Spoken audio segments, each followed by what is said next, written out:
Here's what you should know about what's happening at Al-Aqsa Mosque. On Friday, just after 5:30, Israeli police launched a sudden and forceful raid on the Al-Aqsa compound, just as Muslim worshippers were finishing the morning Fajr prayer.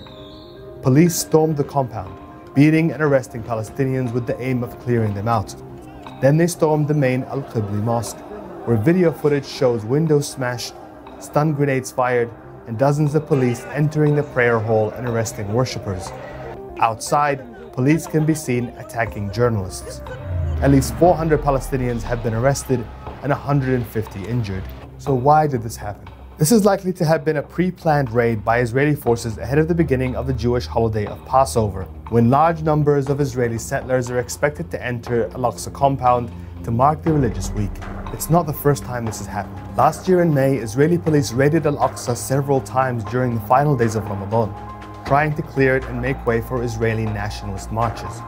Those events left hundreds injured and provoked an 11-day war with Hamas that killed more than 250 Palestinians and 12 Israelis. It also sparked protests not seen in decades across Palestinian cities in Israel. Tensions have reignited in recent weeks, following a wave of violence across Israel and the West Bank.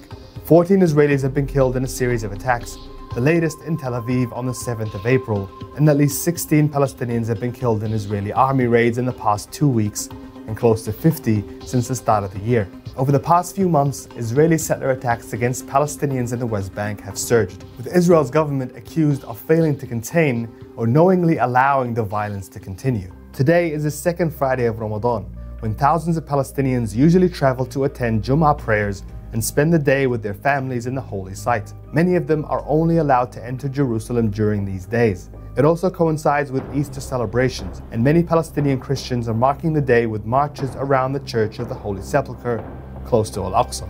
Meanwhile, Jewish Israelis will attempt to visit Al-Aqsa every day over the next week and possibly carry out religious animal sacrifices on its grounds. It's hard to predict what will happen next, but this morning's raid only adds fuel to the fire to what already began as a tense